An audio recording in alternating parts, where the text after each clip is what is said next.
Uma alegria estarmos juntos de novo. Estava com saudade de vocês, faz tempo que eu não estou aqui no nosso momento de pregação, mas graças a Deus estamos de volta. E hoje eu quero dar sequência à nossa série sobre justiça, a generosidade inspirada pela graça, uma série em que nós temos olhado para o que a Bíblia nos ensina sobre a justiça, em contraposição aos nossos sensos pervertidos de justiça, que vem, seja das nossas ideologias, seja da nossa formação pessoal, ou seja, da nossa tendência humana de querer justiça, né, boa para nós e a justiça punitiva para o outro, ou seja, qualquer que seja a nossa percepção sobre justiça, essa percepção precisa ser submetida ao que a Escritura nos ensina sobre esse tão importante assunto dentro das Escrituras e, portanto, importante para nós como povo de Deus.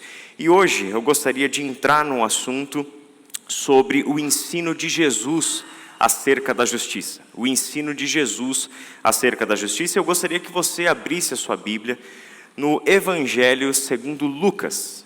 Evangelho segundo Lucas, capítulo 4. Nós leremos do verso 16 ao verso 21.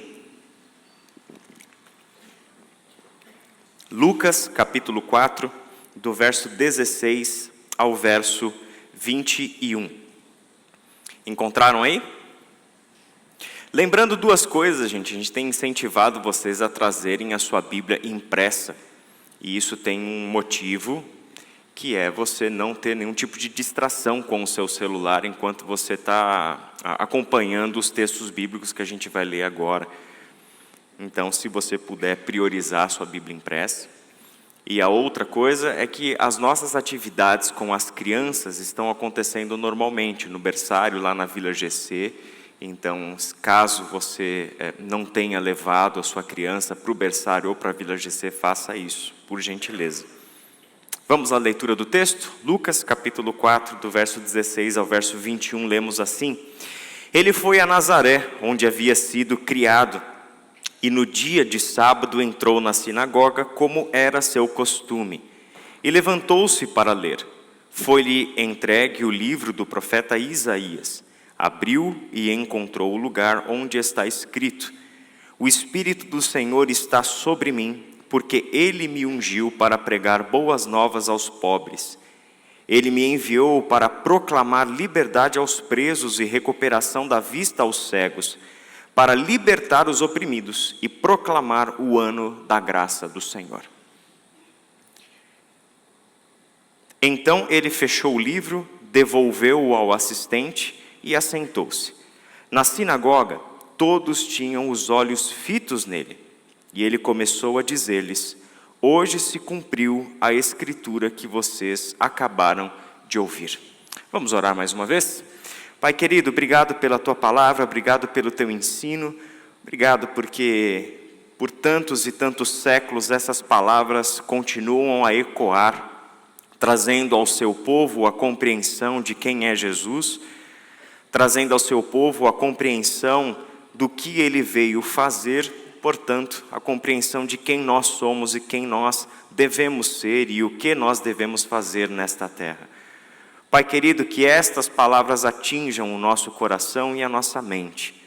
Que estas palavras que leremos e buscaremos nas Escrituras o significado delas, tenham o poder espiritual, o poder do Teu Santo Espírito de transformar o que precisa ser transformado, de trazer à luz o que precisa ser trazido à luz, e de colocar diante de nós, mais uma vez, a missão com a perspectiva correta que a Tua Palavra tem ensinado a nós. É em nome de Jesus que nós oramos. Amém. Bom, começando sobre essa relação interessante de Jesus e a Escritura. O texto nos mostra Jesus iniciando o seu ministério público. De acordo com a narrativa de Lucas, essa cena que nós acabamos de ler é Jesus dando início ao seu ministério público. E neste início de ministério, ele se encontra em Nazaré, a cidade onde ele havia sido criado. É o dia de sábado, portanto o Shabá dos hebreus, e aquele dia especial de eles terem um momento de comunhão, deles estarem juntos, e em qualquer lugar do mundo, inclusive fora do território de Israel, onde houvesse uma sinagoga judaica, no sábado era o dia do encontro, era o dia da celebração da cultura, era o dia de, naquele encontro, a Escritura ser lida, ser pensada, ser comentada, ser discutida, ou seja, era um dia reservado ao Senhor, e isso a gente já sabe pelo próprio mandamento do Antigo Testamento, que este povo deveria guardar o sábado, porque esse era o dia em que Deus descansou, portanto, no sétimo dia esse povo também deveria descansar, e dedicar a este dia ao Senhor, dedicar esse dia à meditação da lei do Senhor, à compreensão da vontade do Senhor, e assim por diante.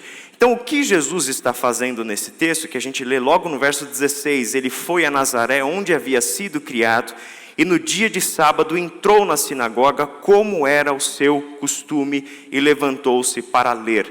Esse texto nos mostra Jesus iniciando o seu ministério público em uma sinagoga, ao mesmo tempo nos mostra que ele sempre se manteve dentro dos costumes do seu povo, dentro da tradição do seu povo. A gente vê Jesus assim com o sábado, a gente vê Jesus assim com a Páscoa, sua relação com o templo, ou seja, Jesus nunca deixou de ser um do seu povo e nunca desprezou a cultura, as tradições do seu próprio povo. Portanto, no dia de sábado ele está onde um judeu fiel ao Senhor estaria, que era na sinagoga. E neste ambiente de sinagoga, ele se levanta para ler. Isso nos diz algo muito importante sobre Jesus, porque se você está lendo a narrativa de Lucas desde o início, você percebe que Jesus tem uma relação de absoluta fidelidade e submissão a Deus, a seu Pai e às Escrituras. Desde a infância é narrado em Lucas que o lugar dele é na casa do Senhor, de estar com os mestres da lei, de ouvir, de conversar, de dialogar sobre as Escrituras. O texto de Lucas é o único dos evangelhos que nos fala do desenvolvimento do menino. E este desenvolvimento é crescer em graça e em sabedoria diante de Deus e diante dos homens. Portanto, esta relação de conhecimento e de obediência às Escrituras vem sendo uma marca da vida de Jesus até este momento, onde ele está iniciando o seu ministério público e indo à sinagoga, entrando na sinagoga, como era de seu costume, e ele levanta-se para ler a Escritura. O texto segue nos mostrando algo que é significativo. Foi-lhe entregue o livro do profeta Isaías. Abriu e encontrou o lugar onde está escrito.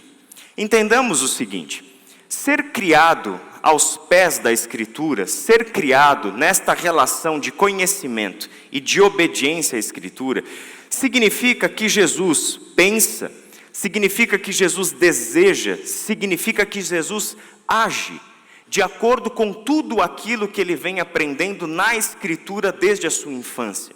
É essa a compreensão. A Escritura se torna o seu mundo. A história de Deus é a sua história, é a história do seu Pai.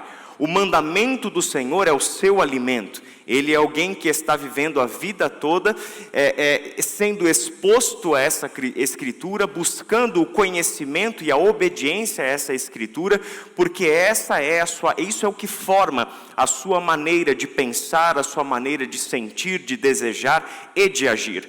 O que a gente está querendo dizer com isso e como que Lucas vai montando essa cena para nós? O ministério de Jesus, somado à sua pessoa, quem ele se tornou, está em perfeita sintonia e harmonia com toda a Escritura. Ele é plenamente submisso à Escritura, e o que ele faz jamais rompeu com a Escritura, jamais foi algo separado da Escritura, mas toda a vida de Jesus, o homem que ele se tornou no início do seu ministério público, culminando no início do seu ministério público, tudo o que ele fez, tudo o que ele ensinou, está em absoluta harmonia com a Escritura. Agora, quando ele chega e está de pé na sinagoga, Um livro será entregue a ele, um livro da Escritura. E o livro, naquele tempo, você sabe que não é como o nosso, não abre assim. É um rolo que se abre e às vezes demora um pouquinho para você chegar no ponto onde você quer chegar, até porque alguns desses rolos eram bem grandes, dependendo do livro eram até divididos, e a gente tem aqui um manuseio e um tempo diferente do nosso. E aí o texto é dito que foi-lhe entregue o livro do profeta Isaías, ou o rolo em que se encontra as palavras do profeta Isaías. Jesus abre ou desenrola este livro e encontra o lugar onde está escrito o que a gente já leu e o que a gente vai ler de novo. Pergunta: de todos os textos das Escrituras, de tudo que tem no Antigo Testamento, nosso Antigo Testamento, que era a totalidade da escritura deles naquele tempo, por que Isaías? Por que Isaías?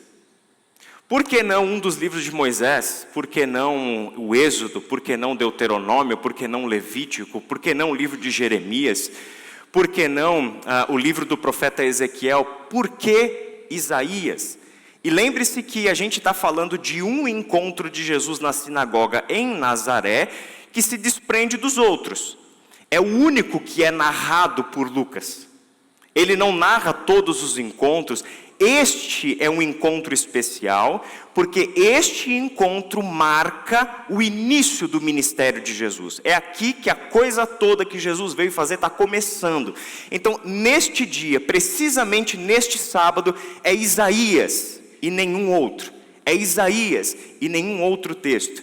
Existe, portanto, uma importância para que Isaías esteja sendo lido nesta ocasião.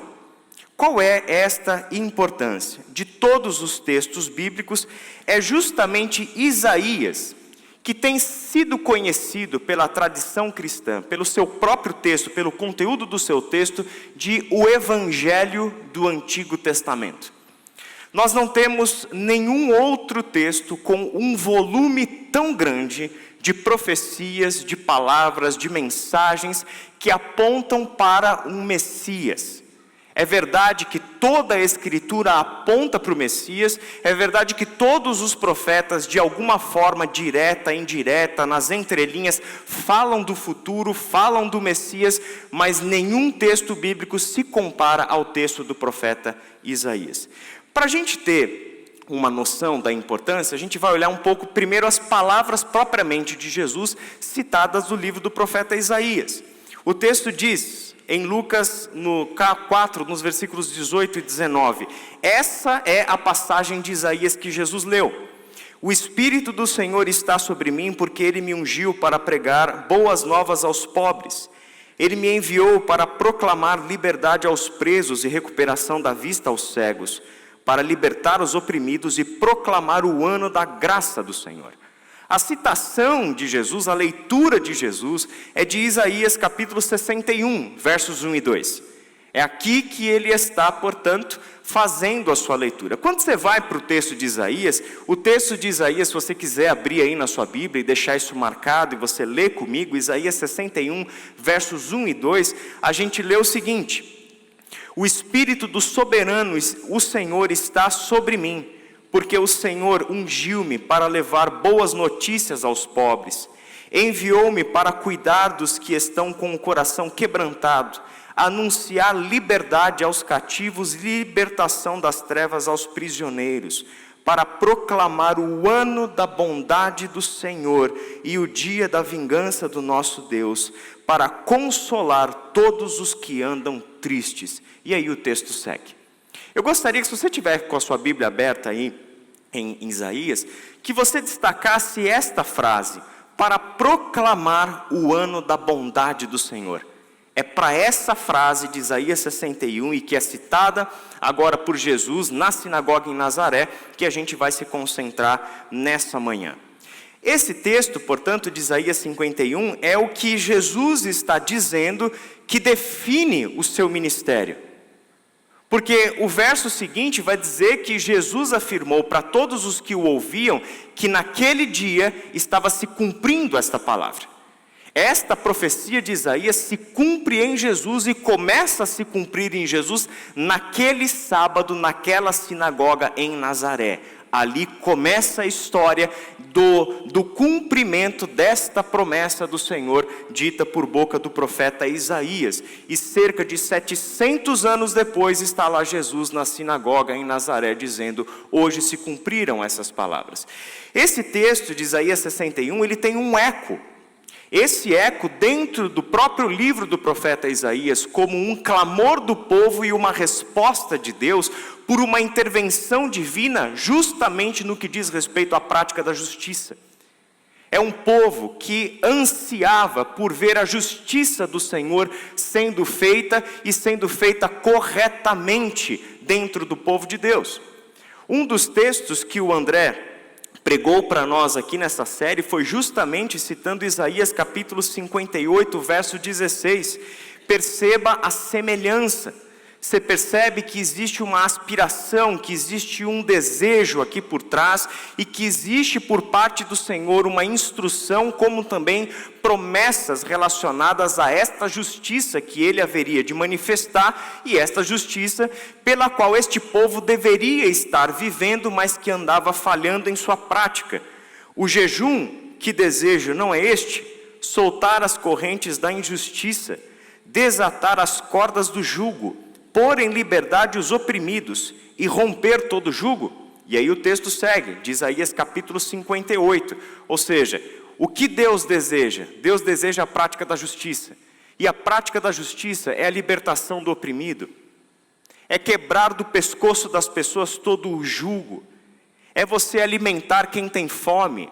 É você cuidar de quem necessita. É você abrir mão daquilo que você acha que é seu para preservar a vida das pessoas do seu povo ao seu redor. Esse é o jejum que você quer. O que vocês estão chamando de jejum, na verdade não é jejum. O que vocês estão fazendo é passar fome, é só isso. Isso não é jejum. Vocês passam fome enquanto vocês deixam de comer de uma despensa que está cheia na casa de vocês. A casa do seu irmão não tem o alimento. E que sentido tem esse jejum? Um jejum onde você deixa de comer a abundância do alimento que você tem como uma dádiva do Senhor, enquanto o seu irmão passa fome, enquanto o seu irmão passa necessidade. Essa é a acusação de um povo que conhece a justiça de Deus, mas que decide viver injustamente, retendo para si, tomando para si, não dividindo, não compartilhando, não assistindo, não cuidando daqueles que necessitam entre eles. E esse era o ponto. Deus está prometendo em Isaías 61, 1 e 2, que um dia Ele acabaria com essa história. De que um dia Ele manifestaria a sua justiça.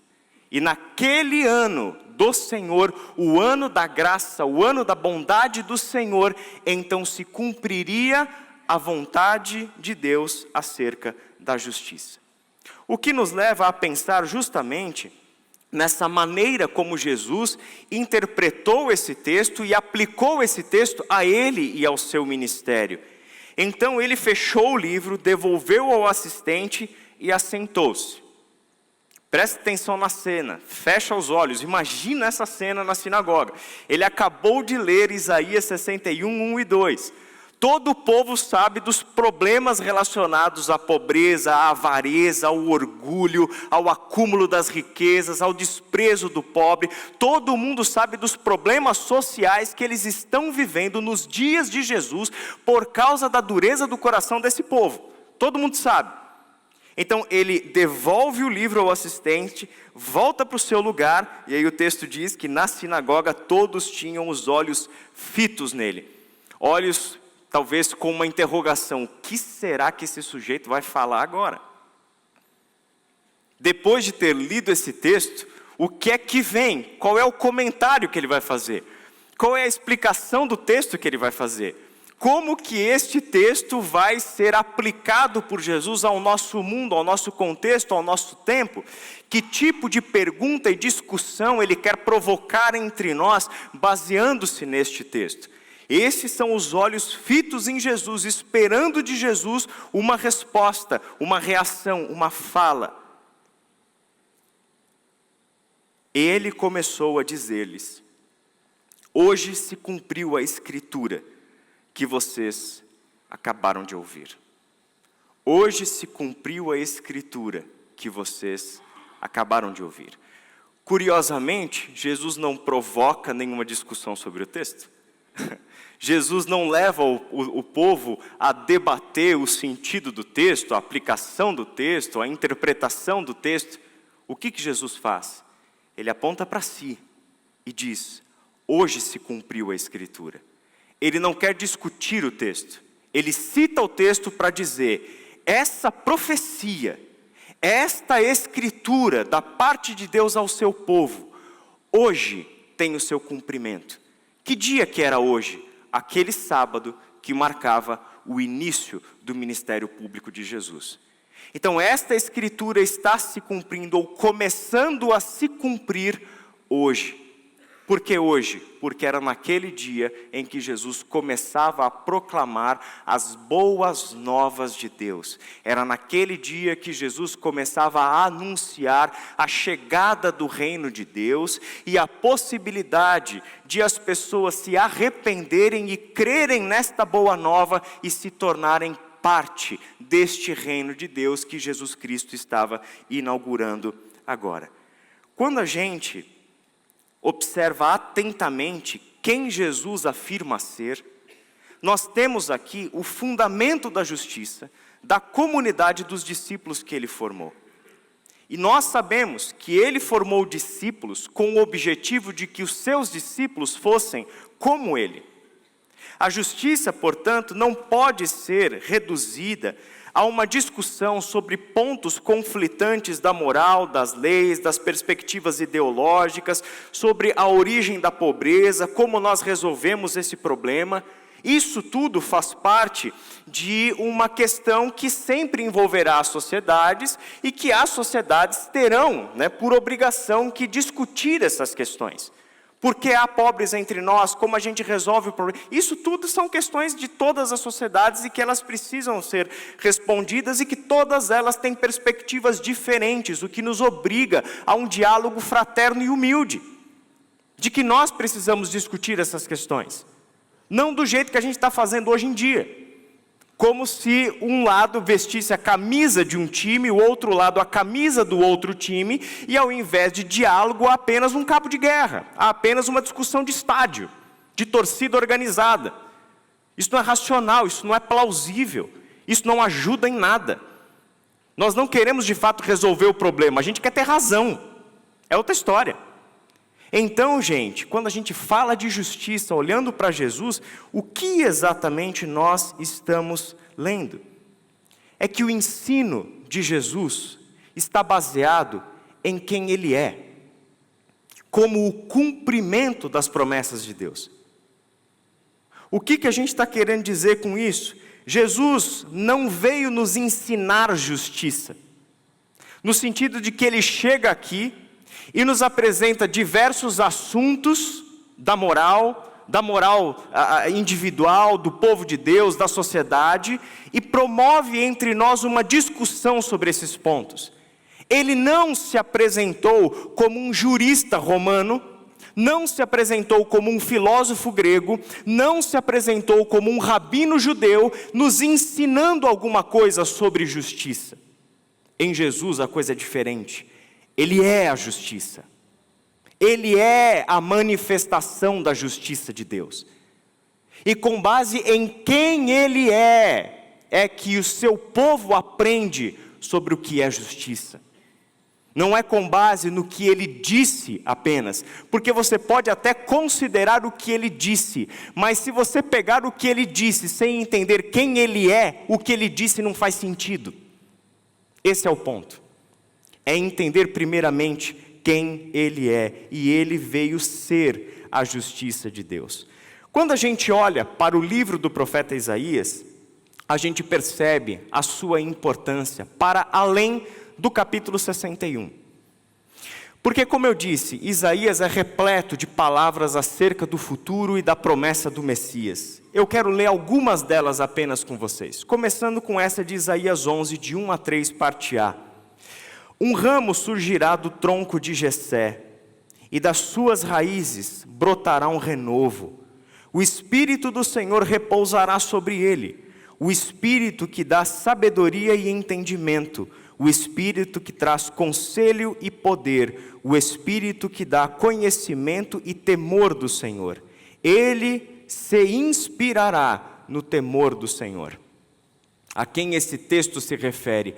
A um descendente de Jessé, e um descendente de Jessé é um descendente de Davi.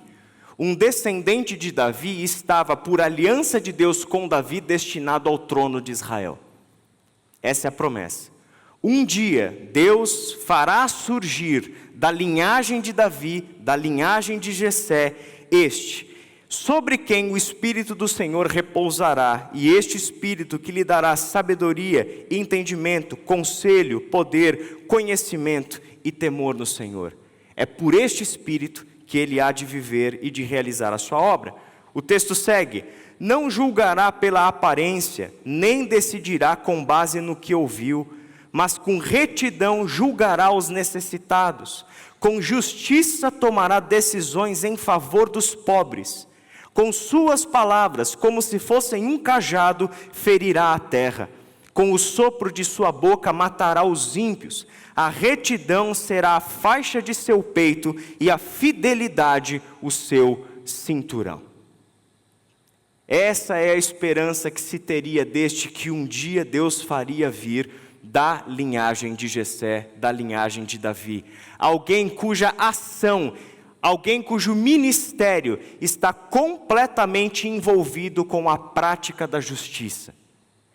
O texto de Isaías nos mostra em outras passagens o seguinte, capítulo 42, do verso 1 até o 4a.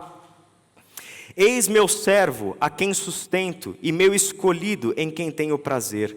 Porém nele o meu espírito, e ele trará justiça às nações. Não gritará, nem clamará, nem erguerá a voz nas ruas. Não quebrará o caniço rachado, e não apagará o pavio fumegante. Com fidelidade fará justiça. Não mostrará fraqueza, nem se deixará ferir, até que estabeleça a justiça na terra. Em sua lei, as ilhas porão sua esperança. Mais um texto que aponta para o Messias e define o ministério do Messias em termos de manifestação da justiça. Ele fará justiça, ele trará ao mundo a justiça. Outro texto, talvez o mais conhecido, Isaías 53, versos 4 e 5. Certamente ele tomou sobre si as nossas enfermidades e sobre si levou as nossas doenças. Contudo, nós o consideramos castigado por Deus atingido e afligido. Mas ele foi traspassado por causa das nossas transgressões, foi esmagado por causa de nossas iniquidades. O castigo que nos trouxe paz estava sobre ele, e pelas suas feridas fomos curados. O que é que esse texto nos diz? Nos diz que quando nós olhássemos para Jesus e víssemos o seu sofrimento, a gente chegaria a uma conclusão precipitada de que ele estava sendo castigado por Deus atingido e afligido. Isso significa que nós veríamos nele um culpado e que na sua culpa ele estava sendo punido por Deus. E isso significa que nós olharíamos para Jesus com o nosso senso pervertido de justiça. Nós ainda não entendemos a justiça. Nós ainda não entendemos as razões das chagas do Cristo. Nós ainda não entendemos o motivo pelo qual ele sofreu o que sofreu e o que de fato estava acontecendo para além dos nossos olhos na pessoa de Jesus de Nazaré. Significa que alguma coisa passou despercebido por nós e nós não podíamos compreender que todo o seu sofrimento, toda a sua aflição, todas as suas chagas, na verdade, era por nossa causa. Era que ele estava carregando sobre si um pecado que não era dele. É que ele estava levando sobre si uma culpa que não lhe pertencia. É que a sentença que estava sendo colocada sobre ele pertencia a outros e não a ele, porque este é o servo justo do Senhor. E ele está carregando a culpa, o peso, a sentença, a condenação de um crime que ele nunca cometeu. E quem cometeu esse crime? Todos nós. Todos nós, sem nenhuma distinção. No verso 11, quando ele vir tudo que resultar de sua angústia, ficará satisfeito. E por causa de tudo que meu servo justo passou, ele fará que muitos sejam considerados justos, pois levará sobre si o pecado deles. Bom, esta é uma manifestação de justiça que absolutamente destrói todas as nossas perspectivas acerca da justiça. Isso é uma manifestação de uma justiça que os nossos olhos e que a nossa mente carnal só é capaz de enxergar nela não justiça, mas injustiça. Onde já se viu o justo pagar pelo injusto? Onde já se viu o criminoso ser inocentado porque um justo levou sobre si a sua condenação? A lei que estava em vigor, a lei que tem sentido para os seres humanos, é a lei do olho por olho e do dente por dente. Aquele que pecou, que tenha a punição pelo seu pecado. Aquele que fez errado, que tenha uma retribuição justa de acordo com a sua maldade. Esta é a lei que funciona entre nós, uma justiça retributiva. Mas o que nós temos aprendido nessa série é que o Evangelho é a manifestação da justiça redentora de Deus, e a justiça redentora de Deus é o seu perdão. É o seu perdão. Isso nos leva a terminar essa reflexão, pensando mais uma vez nessa frase que eu pedi para que vocês destacarem no texto de Isaías e no texto de Lucas. Ele me enviou para proclamar liberdade aos presos e recuperação da vista aos cegos, para libertar os oprimidos e fazer o que mais? Proclamar o ano da graça do Senhor. O que é que está por trás dessas palavras? O que é que nós estamos lendo em Lucas? E que na verdade a gente viu que a gente já tem isso em Isaías, mas que por trás, tanto de Lucas, quanto de Isaías, tanto das palavras de Jesus, quanto das palavras do profeta Isaías, você tem as palavras do próprio Deus, em Levítico capítulo 25, anunciando o ano do jubileu. O que é o ano do jubileu? Levítico 25, de 8 a 10, parte A, e eu estou trazendo apenas um recorte porque o texto é bastante longo, mas depois você pode ler Levítico 25 com calma na sua casa. Contem 7 semanas de 7 anos, 7 vezes 7 anos. Essas 7 semanas de anos totalizam 49 anos. Então façam soar a trombeta no 10º dia do 7º mês. No dia da expiação, façam soar a trombeta por toda a terra de vocês. Consagrem o 50º ano e proclamem libertação por toda a terra, a todos os seus moradores. O ano do jubileu é uma das manifestações mais impressionantes da justiça econômica e social de Deus no Antigo Testamento. Porque ela prevê que no 50º ano, a ser anunciada no 49º e no 50º ano, há um perdão absoluto por toda a terra. Naquele ano do jubileu, os endividados seriam perdoados, os escravizados seriam libertos e voltariam às suas famílias. Os pobres que haviam perdido tudo, voltariam à propriedade dos seus clãs, voltariam à sua terra. A terra seria desapropriada e todos poderiam ter a chance de um recomeço na terra. E o ano do jubileu é tremendamente especial, porque é o seguinte, você sabe que a cada 7 dias o povo descansa. Lembra disso? O Shabá, o sábado. Só que tem um detalhe, a cada 7 anos a terra descansa. Então você tem o descanso toda semana, você tem no 7º dia um descanso. Essa é uma lei. Você tem outra lei que é baseada nessa. A cada 7 anos, a terra descansa. No 7º ano, ninguém planta e ninguém colhe. A terra recebe o descanso que a terra merece. Só que tem mais.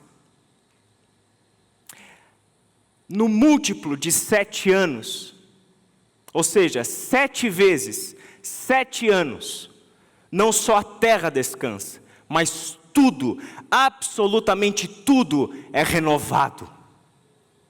É o começo de todas as coisas de novo. É Deus perpetuando o seu descanso. E com estes múltiplos de 7 dias, 7 anos e 7 vezes 7 anos, o que é que Deus está mostrando? O trabalho não pertence a vocês, o fruto do trabalho não pertence a vocês, a terra não pertence a vocês, vocês não pertencem, vocês não podem pertencer, serem propriedades uns dos outros. Ele está mostrando a sua extensa justiça se manifestando a todas as áreas da vida, e essa justiça de Deus fazendo novas todas as coisas que foram corrompidas pelo pecado, pela ganância, pela exploração, pela opressão e assim por diante. É este povo, nesses múltiplos de 7, onde eles estão aprendendo de Deus o que é justiça. Nós não temos como saber exatamente como o povo de Israel, nos dias de Jesus, naquele sábado em Nazaré, lidavam com o ano do jubileu. Mas nós sabemos o que Deus estava fazendo por meio de Jesus, o seu Filho. E isso é importante, isso é significativo para nós, porque o que nós estamos lendo no texto de Lucas, que baseou a nossa mensagem nessa manhã, é Jesus dizendo o seguinte: o que hoje se cumpriu é que a partir de agora vocês verão o jubileu. Agora vocês verão não um jubileu, mas o jubileu. Se o ano sabático era o sábado dos sábados, o jubileu é o ano sabático de todos os sabáticos. É o que há de mais sublime, é o que há de mais pleno, é o que há de mais supremo. E aqui nós vemos Deus estendendo isso como uma ação dele em nosso favor. Não é apenas a questão social e das nossas relações, isso está envolvido. Mas em algum momento, este Deus precisa manifestar que o seu ideal de justiça, o que verdadeiramente freia o mal, o que verdadeiramente faz novas todas as coisas, não é a retaliação, não é o olho por olho, dente por dente, não é a punição, mas o que verdadeiramente renova todas as coisas é o perdão.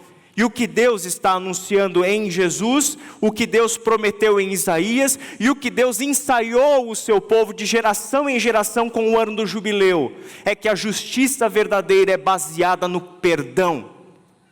É baseada no perdão.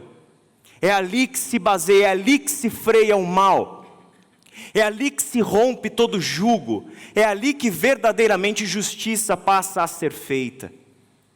E essa é a ideia de que o ministério de Jesus inaugura este tempo que nós estamos vivendo, onde o jubileu do Senhor está estendido a todo ser humano e a toda a terra. Onde o ano do perdão do Senhor é o ar que nós respiramos enquanto estamos em Cristo Jesus. Porque o ano do perdão é o próprio Cristo. O jubileu do Senhor é o próprio Cristo. E é ali que se baseia o nosso senso de justiça. É a partir dali que nós começamos a ter qualquer que seja a discussão sobre justiça. É baseando-nos no perdão. O ponto de partida para uma pessoa cristã que compreende Cristo, que compreende o Deus e Pai de Jesus Cristo, que compreende a Escritura, a discussão da justiça começa no perdão. Isso é tão significativo que isso não foi uma exclusividade de Lucas, não foi um insight percebido por Lucas, mas essa é a compreensão do que o ministério de Jesus é o jubileu. Uma das formas de você visualizar isso é justamente com as primeiras palavras do Novo Testamento. O que é que abre o nosso Novo Testamento? O Evangelho de Mateus. O que é que abre o Evangelho de Mateus? A genealogia de Jesus, em que Mateus apresentou Jesus como um descendente de Abraão e como um descendente de Davi. E como é que Mateus concluiu a genealogia de Jesus? Dizendo o seguinte: assim, ao todo, houve 14 gerações de Abraão a Davi, 14 de Davi até o exílio na Babilônia e 14 do exílio até o Cristo. É muito cedo para fazer conta? Vamos fazer conta? 14 gerações, 3 vezes. 14 vezes 3 dá quanto? 42. 42 dividido por 7 dá quanto? Exatamente 6. Então, o que Mateus contou sobre a genealogia de Jesus? A gente sabe que essa genealogia de Jesus em Mateus não é completa, não é exaustiva. Ela foi feita com essa intencionalidade, de nos contar 3 blocos de 14 gerações, que formam 6. O Cristo chega para viver o 7º. É o seu jeito de, com o simbolismo dos múltiplos de 7, nos mostrar mais uma vez que quando Cristo chega, o que é que chega? O perdão de Deus, o jubileu, o ano da graça do Senhor, o ano da bondade do Senhor, onde os pobres seriam visitados e assistidos nas suas necessidades, onde os escravos seriam libertos, onde os oprimidos seria feita justiça aos oprimidos, onde aqueles que fazem o mal seriam punidos pelas suas maldades. Este é o tempo do ano do perdão do Senhor.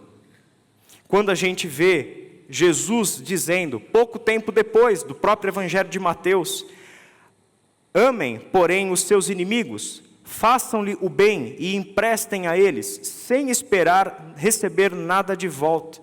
Então a recompensa que terão será grande, e vocês serão filhos do Altíssimo, porque Ele é bondoso para com os ingratos e maus. Sejam misericordiosos, assim como o Pai de vocês é misericordioso. Você fica pensando, com base em que Jesus dá um mandamento desse para os seus discípulos? Porque Ele está ensinando sobre justiça o que para os seus discípulos? Perdoem, sejam generosos. O perdão é uma expressão de absoluta generosidade. É a graça sendo doada, dada livremente, sem cobrar nada em troca, quando a punição é o que deveria cair sobre nós. O perdão é o amor sendo dado generosamente, sem medidas, de uma forma de um Deus que esbanja amor e graça e distribui livremente. Vocês devem viver entre vocês do mesmo jeito. Aí vem a pergunta, qual é a lógica para Jesus ensinar isso para os seus discípulos? A lógica é quem Ele é. Ele é o jubileu, Ele é o perdão, Ele é a dádiva, Ele é a restauração de todas as coisas, Ele é a vida, Ele não gera morte, Ele não aprisiona, Ele não prende, Ele não escraviza, Ele não priva, Ele liberta, Ele cura, Ele restaura, Ele reconcilia, Ele devolve a vida. É com base em quem Ele é que Ele pode ensinar para os seus discípulos essas coisas. Talvez você possa me dizer o seguinte, Israel, isso é ótimo em termos de discurso. Esse negócio de pensar justiça a partir do perdão funciona no papel. Isso não funciona para nós. Isso não tem sentido. Eu quero te lembrar de 2 passagens do Novo Testamento. A primeira delas é quando Jesus está na cruz. Quando Jesus está sentenciado à morte, pregado numa cruz, quais são as palavras de Jesus? Pai, perdoa-lhes, pois eles não sabem o que estão fazendo. De onde vêm essas palavras? Essas palavras brotam de um coração que conhece a justiça do jubileu. E a justiça do jubileu é o perdão. Ah, Israel, mas isso aí foi Jesus, né? Jesus é covardia, né? Não tem como a gente comparar a gente com Jesus. Sabendo que a gente pode dizer isso, Atos capítulo 7, verso 60, a gente lê o seguinte: então, se referindo a Estevão, caiu de joelhos e bradou: Senhor, não os consideres culpados deste pecado. E tendo dito isso, adormeceu. Estevão estava sendo apedrejado. E ele foi morto apedrejado pelos líderes do Sinédrio e pelo povo, enfurecido e inflamado pelos líderes do Sinédrio. Estevão foi apedrejado porque testemunhava acerca do Cristo. testemunhava acerca desta intervenção de Deus na história, trazendo à realidade o jubileu do Senhor. E diante dos seus assassinos, olhando nos seus olhos e olhando para Deus, o que é que Estevão disse? Exatamente a mesma coisa que Jesus disse na cruz. Não considerem eles culpados deste pecado. E estas são as últimas palavras. As palavras de alguém que vai morrer são palavras de perdão estendidos àqueles que estão matando ele. Isso tem lógica, isso tem sentido. Isso não é bonito somente no papel, mas isso é lindo na vida de um discípulo de Jesus, que entende que se você está aqui hoje, é porque um dia você foi perdoado. E de que se você tem uma esperança de futuro, é porque um dia você foi perdoado. E esse perdão não aconteceu só lá atrás na sua história, mas esse perdão é o que sustenta a tua vida até hoje. E para todas as vezes que nós sabemos que erramos, nós sabemos que este perdão está lá, porque nós estamos vivendo o ano do perdão. E esses discípulos de Jesus começam a agir uns com os outros e com o seu mundo pela lógica do perdão e não pela lógica da retaliação.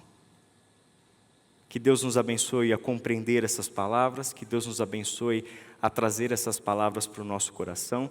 E eu gostaria que você assistisse mais um vídeo que mostra mais uma frente de ação da Iba Viva.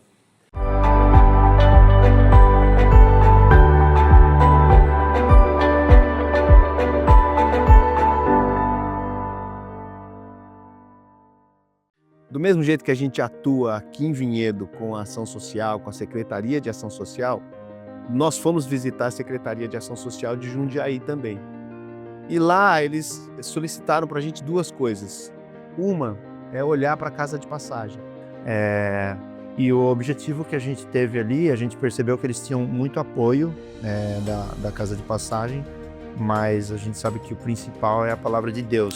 Então, o principal objetivo foi levar a palavra de Deus para essas pessoas que se encontram nessa situação mais marginalizadas e precisando de um apoio para muito além da questão social. Então, a gente viu uma oportunidade ali na casa de passagem de levar a palavra toda segunda-feira, de fazer um momento de partilha, de compartilhamento e olhar para aquelas pessoas que querem realmente sair dessa vida. E tem um caso muito interessante de um cara que chegou lá, mas esse cara ele foi alcançado ali pela palavra naquele momento, e era um momento da vida dele que ele estava no fundo do poço totalmente. E aí depois desse momento, a gente obviamente não viu mais, e coisa de, 5, 6 meses depois ele apareceu novamente. E aí a gente se lembrava dele. Ele veio falar com a gente o quanto que a palavra inicial que ele recebeu tinha sido importante para a vida dele. E nesse período que a gente ficou sem vê-lo, esses 5, 6 meses, ele estava numa clínica, que ele se internou. E ali foi um momento que ajudou muito ele a sair dessa dificuldade de drogas que ele tinha. Depois, quando ele voltou lá, ele estava tão disposto a retomar as coisas da vida dele. E a gente deu uma força para ele, assim. Ele voltou para a cidade dele, que ele morava no oeste do Paraná, reencontrou o filho dele, a neta que já tinha 8 anos e ele nunca tinha visto, porque ele ficou numa situação de drogas muito pesada. Ele dormia ali nas ruas de São Paulo e ele fala o quanto que aquele trabalho tinha sido importante para ele, foi o ponto de virada. E é muito bacana, né? Como eu disse, é semear, mas ali a gente pôde ver o Deus agindo em todo esse processo na vida dele, foi muito maravilhoso. Na Vila Tupi, a gente olhou para uma comunidade carente, uma comunidade onde eles precisam também ali de uma igreja naquele local. Ali na comunidade hoje nós temos cerca de 50 crianças e 15 mães. Então, os filhos das mães que vão lá são atendidos, mas vão muitas crianças também que as mães não vão. Jesus transformou a minha vida e eu também já fui de comunidade. Então, participar e atuar agora com Deus tendo transformado a minha vida faz toda a diferença. Então, minha família acorda, minha família está disposta a ajudar, sabe? A ajudar a ser ajudado por eles também, porque não é só a gente que ajuda eles, né? Eles também nos ajudam, oram por nós. Eu acho que de forma geral, assim, a gente faz diferença na vida deles, né? A gente compartilha momentos com eles, a gente estuda a palavra, a gente compartilha motivos de oração. Depois que a gente recebe Jesus, eu acho que a maturidade cristã, ela se caracteriza também pelo como que você responde a esse Jesus que está dentro de você. E ele vai te jogar para o outro, ele vai te jogar para repartir vida, ele vai te jogar para a missão que ele tem no mundo, né? É uma experiência que se renova a cada domingo, a cada ano, a cada tempo, e nessa renovação traz propósito, né, de vida. E é maravilhoso isso, é maravilhoso a gente viver sabendo que está dentro daquilo que Deus nos chamou e preparou para a gente ali. Quando a gente trabalha com pessoas vulneráveis, a gente pode remeter à passagem bíblica em Lucas 14 com relação ao grande banquete. Na verdade, ali a gente pode ser um convidado de honra que a gente nega o convite. Isso pode ser por diversos motivos, seja o nosso trabalho, nossa família ou o nosso próprio luxo e lazer. Mas o que a gente tem que se lembrar é que a gente é chamado para o serviço. E o serviço fala para a gente ir além dos muros da nossa casa, dos muros do nosso convívio profissional. Isso envolve pessoas vulneráveis, porque ainda há lugar.